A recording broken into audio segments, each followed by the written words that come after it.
Saya mohon 10 hari ini aja. Ya. Jadi siangnya istimewa, malamnya istimewa, siangnya istimewa, malamnya istimewa, sampai ke malam ke-10-nya sangat istimewa, fajarnya beda dengan fajar biasa. Tidak ada perjalanan hari dalam setahun itu dibandingkan dengan 10 hari pertama ayamin Dzulhijjah, yaitu di awal bulan Dzulhijjah.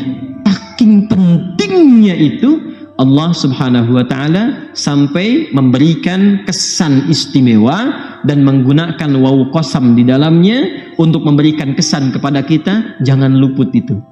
Berikan perhatian serius, karena hari-hari itu belum tentu ditemukan di hari-hari yang lainnya.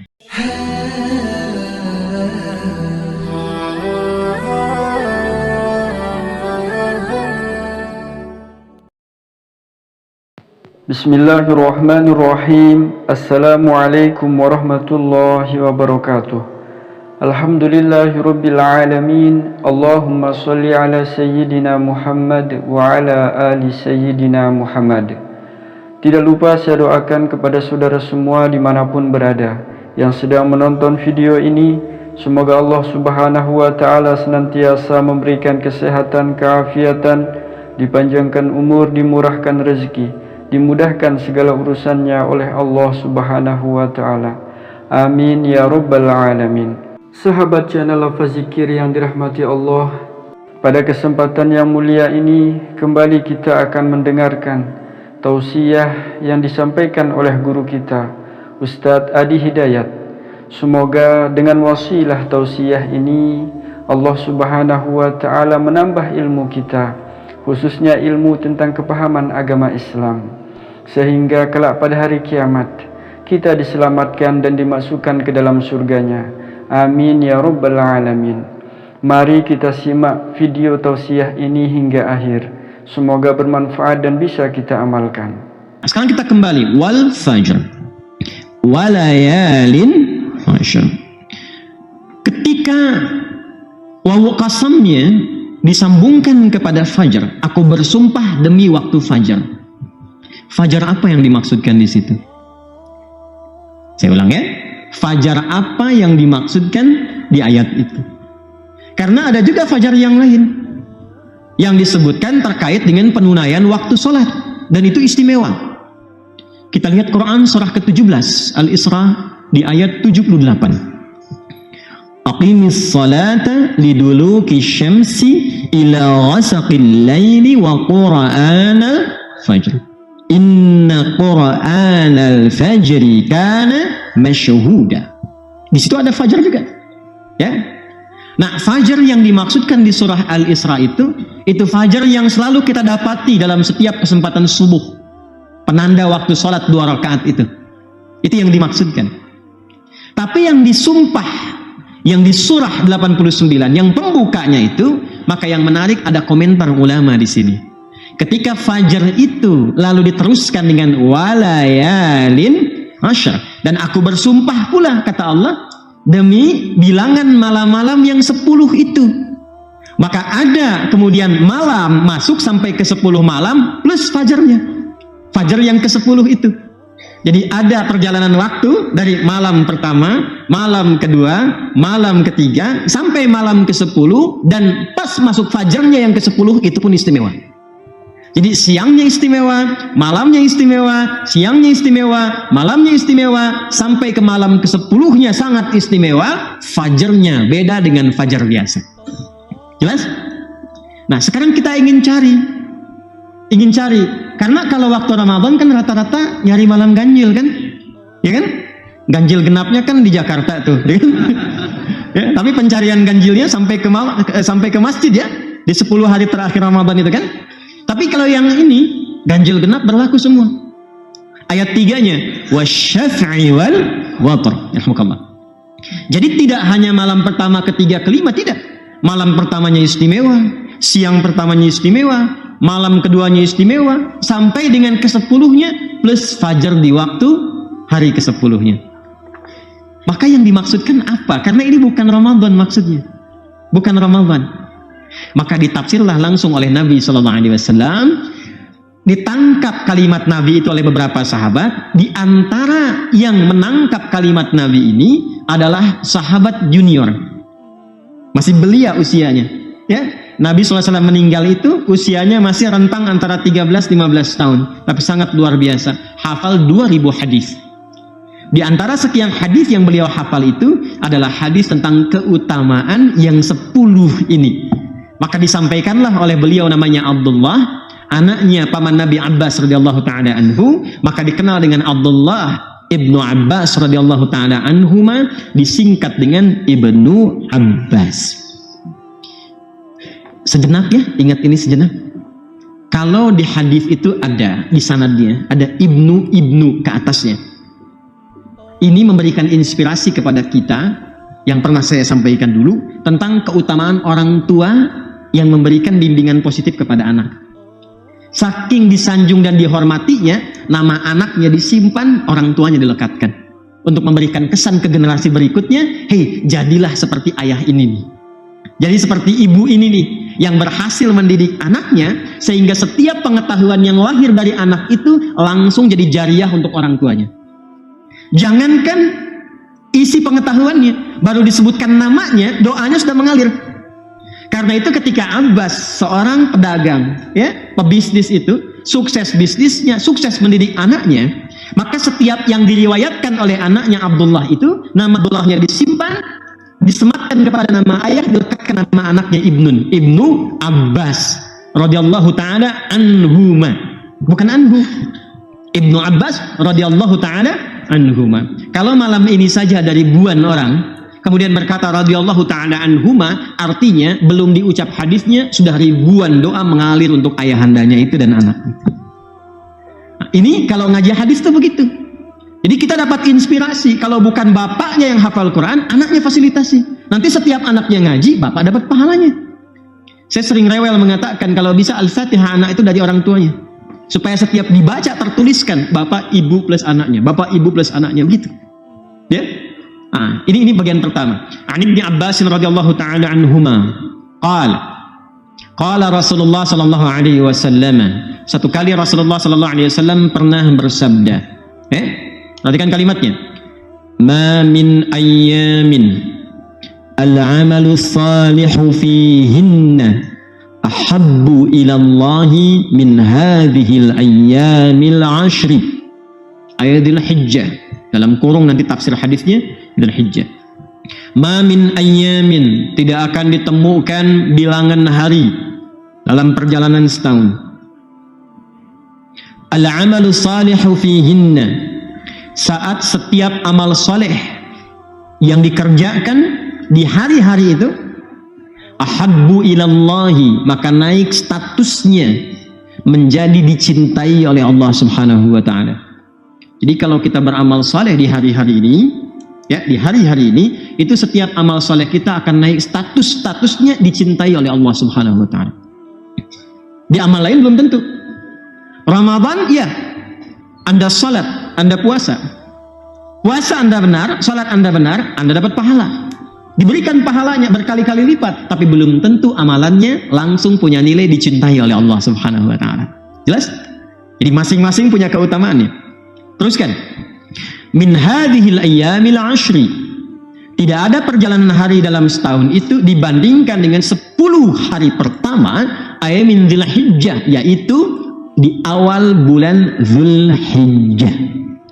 Saya ulang ya, di awal bulan Dzulhijjah. Jadi ya tuh betul kan apa yang saya katakan, sampai kaget tuh. Wah iya kan, nggak apa-apa Bu, ya, tenang aja ya. Jadi yang dimaksudkan wal fajr walayalin wasyaf'i wal, itu yang dimaksud adalah diantara tafsirnya 10 hari pertama di bulan Dzulhijjah. Saking pentingnya itu Allah Subhanahu wa taala sampai memberikan kesan istimewa dan menggunakan waw qasam di dalamnya untuk memberikan kesan kepada kita, jangan luput itu.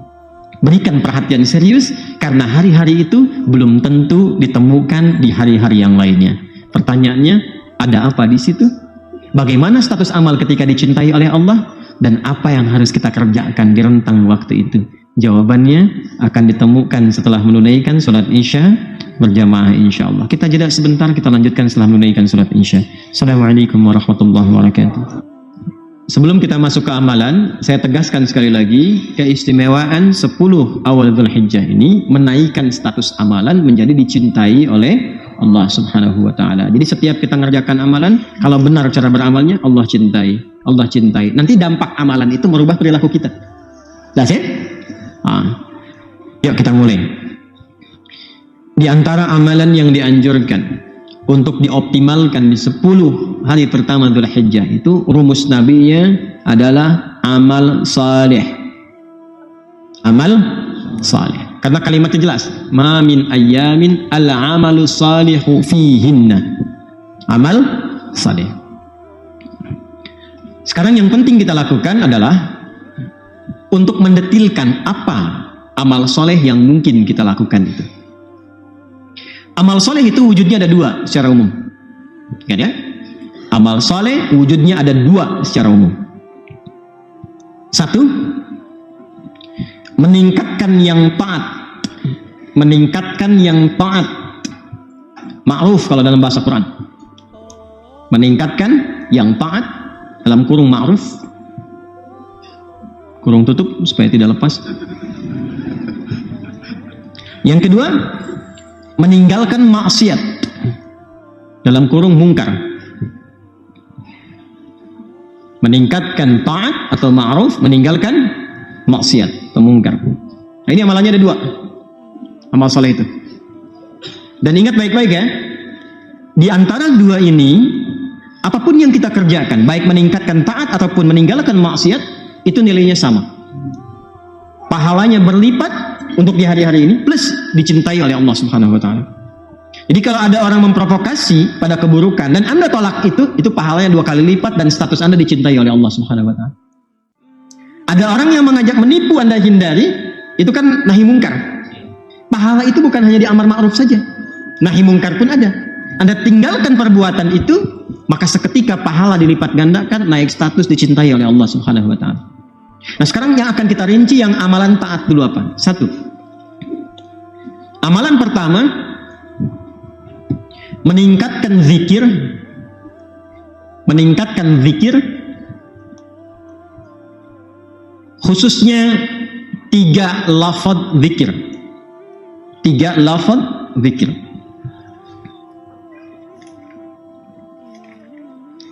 Zikir itu nanti banyak ya jenisnya ya. Banyak nanti. Doa itu zikir. Quran surah ke-7 ayat 205. Salat itu zikir. Quran surah ke-20 ayat ke-14. Ya. Kalimat thayyibah yang pasca salat subhanallah alhamdulillah itu zikir ya. Quran surah ke-4 ayat 103. Banyak nanti. Baca Quran itu zikir karena Qurannya disebut zikir. Quran surah ke-15 ya, ayat yang ke-9. Cuman yang dimaksud di sini nanti yang di-highlight oleh para ulama hadis itu ada 3. 1, bacaan takbir Allahu Akbar. Bacaan takbir Allahu Akbar. Ini ringan ya, tapi nanti nilainya tinggi, mahal ini. Saya mohon 10 hari ini aja ya. Sampai nanti tambah 3. Takbir, kedua tahlil la ilaha illallah. Takbir itu Allahu Akbar. Kedua tahlil la ilaha illallah. Ketiga tahmid alhamdulillah. Takbir, tahlil dan tahmid. Allahu Akbar, la ilaha illallah dan alhamdulillah. Sebentar. Tadi sudah teman-teman catat yang Al-Baqarah ayat 185 itu? Yang ujungnya kan? Baik, kita akan masuk ke sana. Takbir itu biasanya diungkapkan, dibacakan umumnya dalam 3 keadaan. 1, sebagai penunjuk ketaatan dalam ibadah. Ya, untuk meningkatkan ketaatan dalam ibadah ditunjukkan lewat takbir. Paling gampang gini, salat dibuka dengan apa? Takbir. Nah, itu ya, Allahu Akbar, ingin memberikan kesan bahwa ini saya serius ingin mengagungkan Allah lewat ketaatan beribadah. Karena itu sejak azan pun kalimat pembukanya apa? Allahu Akbar. Ya? Allahu Akbar, Allahu Akbar. Jelas? Maka takbir pertama itu biasa digunakan untuk menunjukkan tingkat ketaatan dalam ibadah. Kedua, takbir itu bisa berfungsi untuk memohon kekuatan dalam berjuang. Ya, kita nggak usah jauh-jauh ke era Nabi, era sahabat. Para pahlawan nasional kita ketika berjuang, apa teriakannya? Allahu Akbar. Ya kan? Bung Tomo kan Allahu Akbar kan? Waktu di Surabaya itu. Dan semua pejuang-pejuang kita, Allahu Akbar, Allahu Akbar, Allahu Akbar. Ada nasyidnya kalau nggak salah itu ya? Allahu Akbar, Allahu Akbar. Kalau nggak salah ada nasyid itu. Itu perjuangan, bukan era kemerdekaan kita itu. Jadi, kalau nggak salah ada itu. Kalau nggak salah ada itu nasyid perjuangan kemerdekaan dari para pejuang kita itu. Ya, makanya nanti kalimat Allah melekat di preambul undang-undang 1945 itu, atas berkat rahmat Allah yang Maha Kuasa. Allah yang Maha Kuasa itu Allahu Akbar. Dan dengan didorongkan oleh keinginan luhur. Nah itu kan keinginan luhurnya belakangan. Jelas ya? Dari sini nanti turun dasar negara yang Pancasila sila pertama, ketuhanan yang Maha Esa. Penjelasnya di pasal 29 ayat kedua. Ayat 1-nya untuk negara, pasal 29 ayat 1, negara berdasar atas ketuhanan yang Maha Esa. Nah, pasal 29 ayat 2-nya, negara menjamin kemerdekaan tiap-tiap duduk untuk memeluk agamanya masing-masing dan beribadah menurut agama dan kepercayaannya itu. Jadi karena spirit kemerdekaan kita itu membawa nilai-nilai spiritualitas, nilai ketuhanan, itu dibawa dalam dasar negara, termasuk di pendidikan. Tuh, adik-adikku yang belajarnya atau teman-teman yang dosen di kampus, coba buka Undang-Undang Sisdiknas tuh. Ya, nomor 20 tahun 2003. Ya, buka yang poin menimbang itu. Penimbang pasal B yang kedua. Ya, awas tuh. Undang-Undang Dasar 1945 mengamanatkan kepada pemerintah untuk mengusahakan satu sistem pendidikan, awas nih lihat ya, yang meningkatkan keimanan dan ketakwaan pada Tuhan yang Maha Esa serta akhlak mulia. Awas tuh ya, serta akhlak mulia. Jadi tujuan pendidikan pun itu meningkatkan keimanan dan ketakwaan. Jadi kalau Anda pintar orang Indonesia tapi nggak takwa, kurang nasionalis. Karena undang-undangnya mengamanatkan bukan cuma pintar tapi beriman dan bertakwa. Ya, jadi yang dipakai di sini tuh bukan kurikulum barat di Indonesia tuh. Ini saya bicara undang-undang ya. Bicara undang-undang nih. Jadi artinya apa? Itu bagi kita orang Islam, ya, itu sudah tafsir tersendiri dari spirit Al-Quran yang kita pelajari. Jadi ketika kita belajar, jadi pintar, niatkan ibadah bukan cuma mengamalkan Quran, tapi mengamalkan amanat undang-undang pendidikan kita. Ya, makanya ngaji, baca itu. Ya, jelas ya? Halo? Jelas tidak? Balik lagi ya. Jadi yang pertama, takbir. Satu, untuk menunjukkan ketaatan dalam ibadah. Yang kedua, penanda ya, pemohonan kekuatan dalam berjuang. Yang ketiga, takbir bisa digunakan untuk mensyukuri nikmat yang Allah berikan. Tanda syukurnya bisa lewat takbir, bukan hanya hamdalah. Ya, bukan hanya hamdalah, tapi kita ungkapkan lewat takbir untuk menunjukkan keagungan Allah yang menitipkan atau menganugerahkan nikmat itu kepada kita. Biasanya kan gini, kalau sudah kita merasakan sesuatu, pemberian yang tinggi, kita menyanjung orang yang memberikan. Ada orang dikasih hadiah misalnya, Masya Allah Ustadz itu begini, Masya Allah orang itu begini, kan disanjung kan? Cara menyanjung Allah itu dengan mengagungkannya. Ketika Allah memberikan sesuatu yang tinggi kepada kita, maka kita bertanya bagaimana cara menyanjungmu ya Allah? Maka agungkan ia. Agungkan ia. Karena itu ketika kita akan sujud, pembuka keagungannya lewat takbir Allahu Akbar. Kemarin puasa Ramadan ya, dapat nikmat tidak? Lebih tenang tidak? Lebih nyaman tidak? Lebih enak tidak? Itu semua nikmat kan? Kita harus syukuri ya. Bagaimana cara mensyukurinya? Turun ayat. Walitukabbirullaha ala ma hadakum wa la'allakum tashkurun. Al-Baqarah 185. Puncak kasih yang Allah berikan kepada hambanya adalah mencintainya dan menggugurkan semua dosanya. Itulah alasan kenapa kita banyak bertakbir, karena kita sedang diberikan satu anugerah yang besar yang tidak diberikan di hari-hari lainnya. Cinta Allah Subhanahu wa Ta'ala. Itu dalilnya kenapa kita memperbanyak takbir. Kapan dimulai takbir? Nah, ini yang harus kita biasakan. Kebanyakan mulainya itu ketika masuk hari ke-10. Yo, betul kan? Ya kan? Ketika mau sholat mulai kan? Allahu Akbar, Allahu Akbar. Atau minimal pindah maghrib kan? Masuk hari H untuk hari raya, pada maghrib baru takbir kan? Ternyata sahabat dulu tidak begitu. Khusus untuk yang 10 hari Dzul Hijjah, kapan dimulai takbirnya? Yuk kita lihat. Sahih Al-Bukhari. Nomor hadis 969. Tadi dilihat teman-teman yang sudah Anda tuliskan tadi? Yuk kita baca ya. Kitabul Idaini 969 paling kanan sebelah atas. Ini betul ya? Kitab 13 nih. Ya. Saya bacakan ya. Tadi saya katakan subtopik yang ke-11 kan? Bismillahirrahmanirrahim. Subtopik yang ke-11. Qala babu fadlil amali fi ayyami tasyriqi. Bab tentang keutamaan amalan di hari-hari tasyrik. Ini sudah masuk ke 11, 12, 13 kan? Menariknya babnya tentang keutamaan hari tasyrik, tapi diulasnya sejak masuk di hari pertamanya. sampai ke 13. Makanya saya tadi katakan di awal 10 plus 3 kan? Dan kita baru mulai 10-nya kan? Nah, yuk kita baca. Wa qala Ibnu Abbas, dan Ibnu Abbas radhiyallahu taala anhuma menyampaikan firman Allah Subhanahu wa taala, a'udzubillahi minasyaitonir rajim, terkait hari tasyrik, wadhkurullaha fi ayyamin ma'dudat. Al-Baqarah ayat 203. Ayyamul 'ashri wal ayyamul ma'dudat ayyamut tasyrik.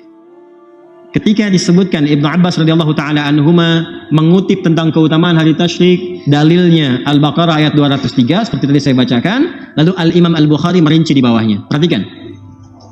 Ayyamul ashri wal ayyamul ma'dudat ayyamut tasyrik. Perhatikan. Ini menunjukkan tentang keutamaan 10 hari pertama di bulan Dzulhijjah plus 3 hari di hari tasyriknya. Lalu apa respon sahabat utamanya ketika mengetahui keutamaan ini? Teruskan. Ini kita baru masuk ke judul loh. Ya. Wa kana Ibnu Umar wa Abu Hurairah radhiyallahu taala anhuma.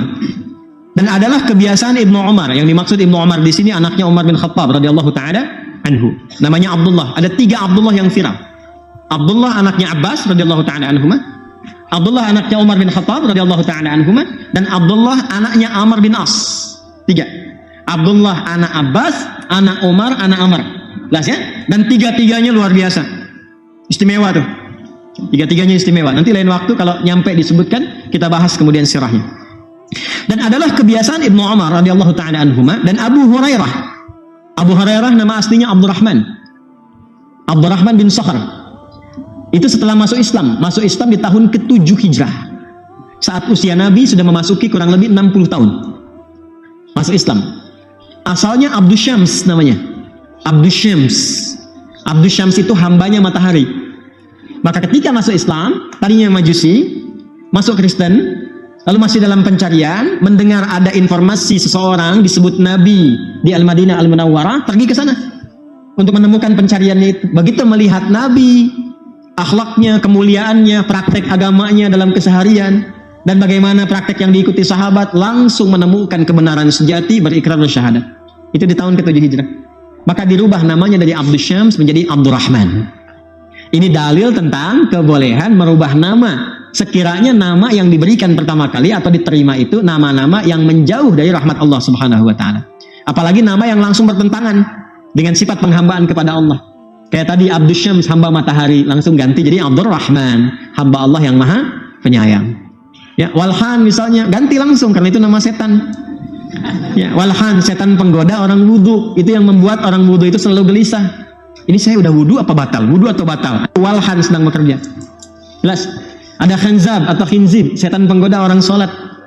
Ya, dasim, ya, setan penggoda di rumah. Ya, perempuannya dasimah. Muslim, mu'min, so'im, dasim. Itu tasrif saja, tasrif ya. Nah, kalau ada nama-nama demikian bisa diganti. Jangan dipotong videonya ya.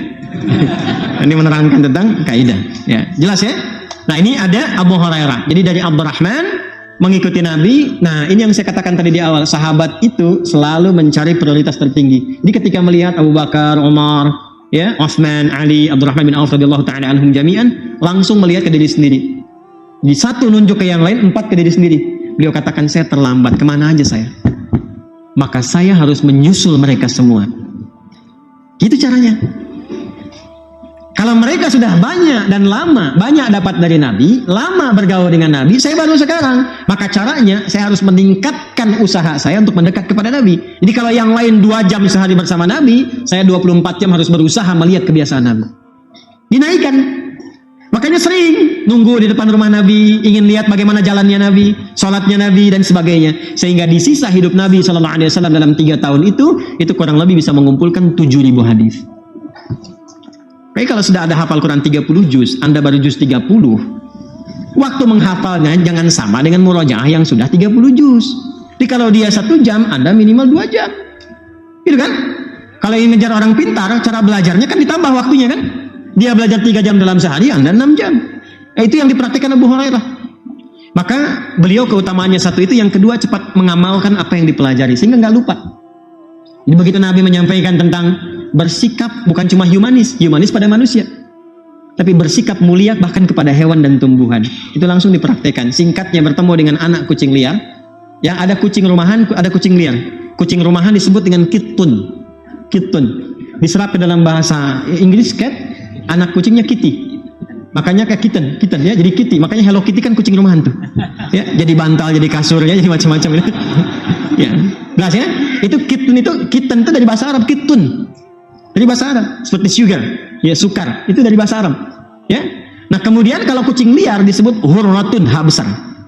Anaknya disebut Hurairah. Ya, sedang jalan, ada dikisahkan ada anak kucing kecil liar kehilangan induknya. Dipraktekanlah ajaran kasih dari Nabi, dibawa itu dirawat-rawat pulang ke rumah, disuapi makannya, kalau dingin diselimuti, kalau berangkat kemanapun dimasukkan dalam jubahnya. Sesekali ketika lewat berpapasan dengan Nabi, keluarlah anak kucing kecil itu. Meong, meong, keluar, maka disebut anta Abu Hurairah.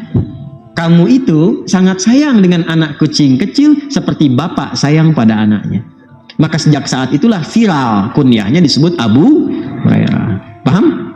Nah, silakan. Abu Pipit belum ada tuh, ya yang sayang burung pipit.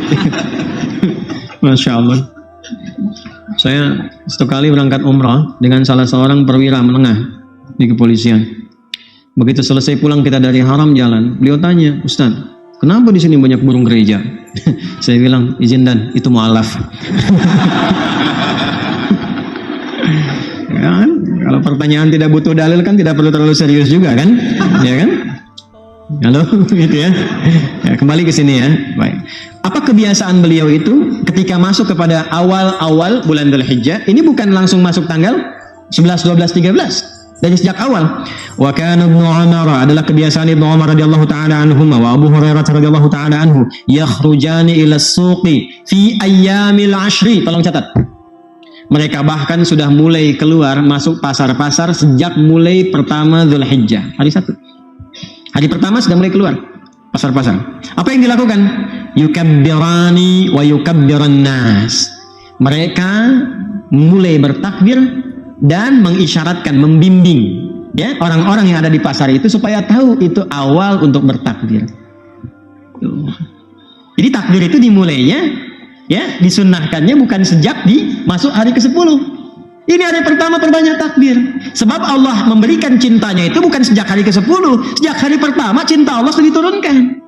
Maka cara mensyukurinya takbir kita. Allahu Akbar, Allahu Akbar, Allahu Akbar. Yang punya rumah makan, kan? Yang punya di mal-mal, punya kios-kios, boleh sejak hari pertama tuh pasang takbirnya. Kalau capek ganti pakai kaset rekam. Allahu Akbar, Allahu Akbar, Allahu Akbar. Ya. Pak, belum kurban. Iya, kurban kan dicari dari ke-10. Yang aku cari sekarang cintanya Allah. Itu. Apa dalilnya? Al-Bukhari, topik ke-13, subtopik yang ke-11. Ya, sebelah kanan paling atas paragraf yang kedua. Gitu. Jelas ya? Ini belum banyak diketahui kan? Tahunya kan hari ke-10 aja, sampai hari ke-13. Mulai. Ya, biasakan oleh kita takbir, takbir ke rumah, takbir di kantor, takbir Allahu Akbar, Allahu Akbar. Tapi bukan cuma di lisan. Diungkapkan itu supaya sampai ke hati. Ya, jadi manfaat zikir itu ingatnya sampai ke hati. Kalau sudah sampai ke hati, terasa nanti cahaya iman itu. Karena iman itu puncaknya di hati. Ya, pusat iman itu di hati. Innamal mu'minuna alladzina idza dzukirallahu wajilat qulubuhum, bukan ru'usuhum, bukan lisanuhum, tapi wajilat qulubuhum. Nah, wajilat qulubuhum itu latihannya lewat lisan. Jelas ya? Nah, jadi ini yang ingin saya katakan pertama kali, fi ayyamil 'ashri yukabbirani wa yukabbirun nasu wa yukabbirun nasu. Dan orang-orang ikut bertakbir. Jadi begitu mereka berdua bertakbir, tahu, oh ini mah sahabat Nabi, ini mewarisi ilmu Nabi, pasti ini ada petunjuk dari Nabi. Wa yukabbirun nasu, begitu beliau berdua bertakbir, maka orang-orang ikut bertakbir. Masya Allah. Jangan malu itu. Jangan malu, masa beribadah malu? Undang-undang menjamin pasal 29 ayat 2. Ya, dan nggak akan ditangkap polisi. Ya, polisi kalau bisa ikut takbir, TNI ikut takbir, yang muslim-muslim. Ya kan, kita ikut takbir di sunnah. Ya kan? Ya, sesuai dengan tempatnya. Bukan lagi upacara, hormat, Allahu Akbar ya. Disiplin kena. Jelas ya? Nah, pada tempatnya secara proporsional. Tapi ungkapkan ekspresi syukur kita atas cinta Allah yang diberikan itu dengan rasa bangga, bukan dengan rasa malu. Ya, makanya akhwat tuh berjilbab jangan malu, jilbab. Negara melindungi, ya kan? kemudian juga Quran memberikan apresiasi dan tinggi di hadapan Allah, antum jangan malu, takbir kita. Jelas ya? Halo, jelas? Alhamdulillah. Ya, sejak kita mulai ini. Dan apa yang paling menarik? Wa yukabbirun nasu bi takbirihima, maka orang-orang pun ikut takbir karena takbir keduanya. Wa kabbara Muhammad bin Ali khalfan nafilati. Masya Allah. Dan Muhammad bin Ali itu selalu mulai takbir setelah menunaikan nafilah. Ini sejak hari pertama itu. Kalau sudah salat fardu, salat sunnah sendiri bertakbir. Takbir Allahu Akbar, Allahu Akbar, Allahu Akbar. Nah, itu sudah dimulai itu, ya. Hari-hari pertama kita mulai banyak bertakbir, silahkan. Masuk kendaraan, ini pulang sini nih, ya. Daripada komen yang nggak jelas tuh, isi takbir. Halo, kan? Isi takbir di jalan, Allahu Akbar, Allahu Akbar. Cilok Pak, Allahu Akbar. Alhamdulillah, jelas ya. Masya Allah. Nah, jadi ini amalannya ada, dalilnya ada. Agak cepat. Kita minta 5 menit lagi apa? 5 menit ya? Mudah-mudahan sampai. Lebih alhamdulillah. Lalu selain takbir apa kurikulumnya? 1, saya cepat. Tingkatkan amalan fardu melalui peningkatan amalan sunnah. Tingkatkan amalan fardu melalui peningkatan amalan sunnah. Salat ada yang fardu? Berapa rakaat? 17 rakaat. Berapa waktu? 5 ya. Nah, nanti setelah salat fardu itu tingkatkan zikir yang tadi itu, takbirnya, tahlilnya, tahmidnya, ya. Yang subhanallah, alhamdulillah, Allahu akbar tambah dengan tahlil la ilaha illallah, ya. Tambah dengan la ilaha illallah. Jelas? Baik. Nah, setelah itu tingkatkan amalan sunnahnya. Salat ada yang fardu, ada yang sunnah tidak? Mulai sekarang seperti pernah kita tuliskan sebelum Ramadan, semua jenis salat sunnah keluarkan sekarang. Dawamkan 10 hari pertama ini. Jelas? Malam ada salat apa saja yang sunnah? Subuh kan sampai ke pagi, terus ke siang sampai ke sore. Mahal karena salat yang kita tunaikan sekarang ini dicintai oleh Allah Subhanahu wa taala. Jelas? Baik. Ini maaf ya, butuh ampunan kita nih. Kalau semua orang Islam khususnya di Indonesia aja kerjakan dengan benar, jadi orang baik semua. Ya, kalau Anda pejabat jadi pejabat yang baik, Anda pengajar jadi pengajar yang baik, Anda rakyat yang baik. Kalau semua orang baik, berkah turun. Ya. Baik, zakat wajib bukan? Wajib. Kalau wajib pasti ada yang sunnah. Apa itu sunnahnya? Infak, sedekah. Maka mulai sekarang coba punya anggaran untuk infak, sedekah. Ya. Jangan diartikan dengan uang saja. Makanan bisa. Ya, ada taklim di mana aja, jangan harus taklim di sini. Ya, taklim di tempat lain misalnya Anda punya kelebihan, datang Anda. Bawa makanan dari rumah misalnya, bagi dengan yang di sampingnya. Ya, walaupun misalnya cuma air 1 gelas cup itu ya. Atau misalnya Anda kurma beli berapa 10.000 dapat misalnya 20 satu-satu dibungkusin dari rumah, nggak apa-apa. Niatkan ikhlas untuk mengamalkan ini. Barangkali cinta Allah itu turun di salah satunya dari 20 itu. Ya, jangan dilihat betapa mahalnya, tidak. Ya. Ya, mulai yang dagang-dagang itu. Niatkan sebagiannya. Tapi Anda juga jangan tidak sopan. Pak, Bu, seharusnya untuk 10 hari pertama, dengar nggak tadi Ustaz ceramah? Ya. Baik, ya, yang punya pakaian lebih, yang punya makanan, cari teman-teman dekat, tetangga, kerabat dan sebagainya, bagi. Niatkan untuk mencintai Allah Subhanahu wa taala hari ini. Jelas? Baik, 3, Quran. Hatam, usahakan hatam ya. Hari ke-10 tuh hatam tuh malamnya. Jadi tinggal bertakbir malamnya. 30 bagi 10 berapa? 3 juz. Per hari 3 juz. Bismillah. Ya, gampang kok itu. Ya, insyaallah. Kalau mau dalam sepekan bisa. Bahkan 6 hari. Sehari 5 juz. Ya, cara paling gampang gini supaya nggak kerasa, bagi setiap waktu sholat. 5 juz dibagi waktu sholat, berarti sekali waktu sholat berapa? 7 juz. Kalau susah, bagi 2. Sebelum sholat, setelah sholat. Jadi kalau kita ngajinya begitu, selesai. Insya Allah ya. Jadi kalau misalnya 1 juz itu 141 ayat di Al-Baqarah plus Al-Fatihah, dibagi 2 kan berapa? Sekitar 70-an kan? 70 teman-teman. Kalau itu dibagi 70 ayat misalnya sebelum sholat, berapa banyak sih bacanya? Ya kan? Berapa lama bacanya? Ya, kalau 10 ayat itu kita butuh misalnya 2 menit, berarti cuma 14 menit, 15 menit investasinya. 15 menit sebelum sholat, 15 menit setelah sholat. Kalau konsisten seperti itu, untuk 10 hari ini aja, 6 harinya langsung khatam Quran 30 juz. Selebihnya tinggal doa. Jelas? Salat sunnah sudah, infak sedekah sudah, baca Quran sudah. Kemudian yang ketiga, yang keempat. Baik. Kalau Anda ingin gabungkan semua itu, Digabungkan, amar ma'rufnya ada, nahi mungkarnya ada, puasa. Saya ulangi, puasa. Boleh dari sejak hari pertama. Saya ulang, boleh dari sejak hari pertama. Awal Dzulhijjah, kedua, hari ketiga, hari keempat, hari kelima, terus sampai hari ke-9. Nah, ya? Kalau misalnya tidak memungkinkan, diperbanyak. Misal hari pertama, kedua, ketiga istirahat, hari keempat puasa, kan? Hari kelima istirahat lagi, 6 istirahat, 7 puasa. Jelas? Kalau tidak memungkinkan juga, maka yang hari-hari terakhir, hari 9 Dzulhijjah. Ya, 9 Dzulhijjah dikenal dengan puasa bersamaan dengan hari Arafah. Jelas? Hari ke-9 Dzulhijjah. Kalau ingin pengantarnya dari tarbiyah, dari 8 ya boleh. Ya, misalnya saya agak berat kalau dari hari 1, maka silahkan incar yang 8 dan 9.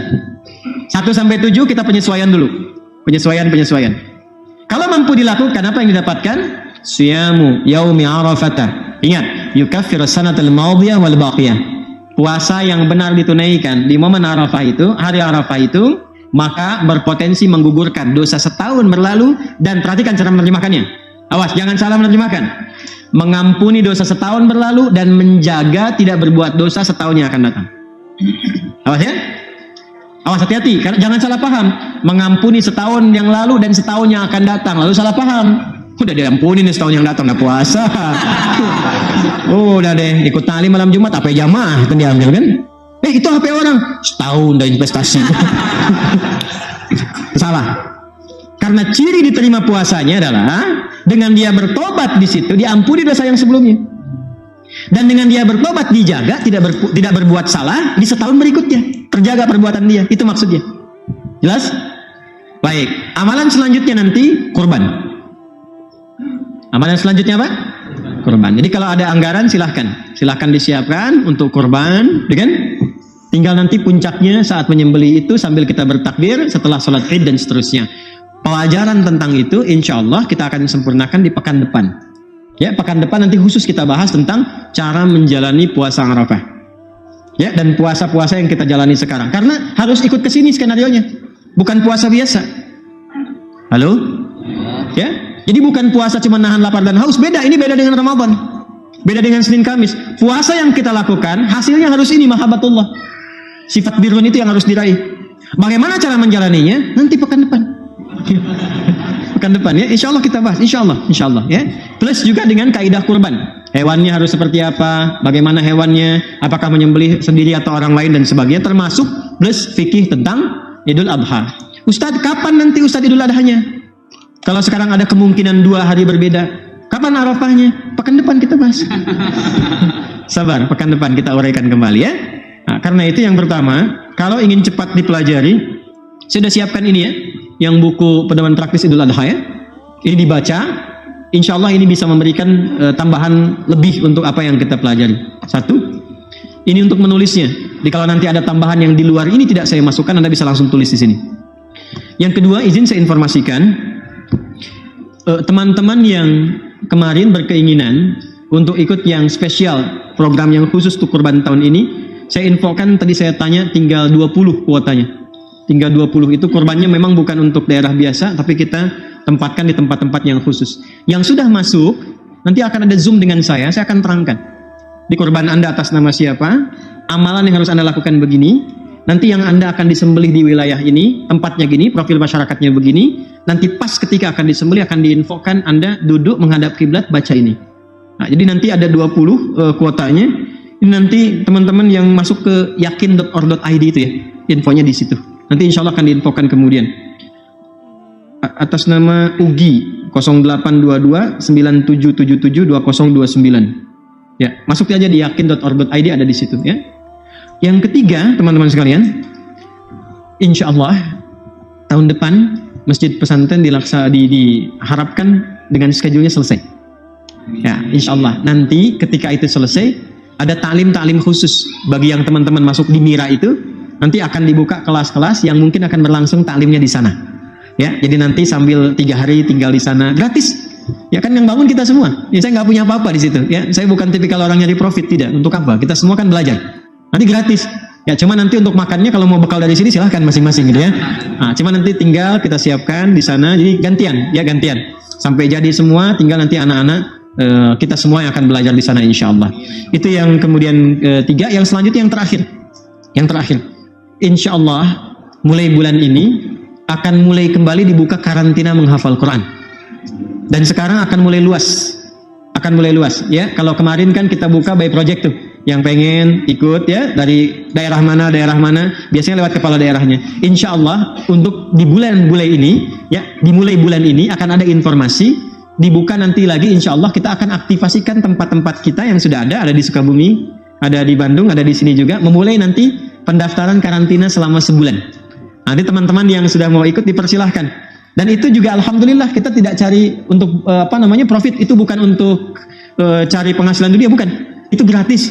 Cuma nanti teman-teman kena charge-nya untuk makan aja dan cuci pakaian masing-masing. Selebihnya Anda bisa menghafal dibimbing oleh 100 musyrif dan musyrifah insyaallah. Ya, silahkan dimanfaatkan. Ini yang bisa saya lakukan.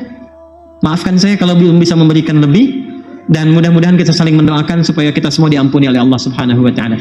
Yang terakhir, tolong kita semua bersikap tertib, rukun, damai, harmoni, dan berikan yang terbaik yang mampu kita lakukan dalam kehidupan berbangsa dan bernegara. Ya, jadi apapun, bertindak yang jujur, jadi orang baik, dan niatkan untuk ibadah kepada Allah Subhanahu Wa Taala. Siap insya Allah?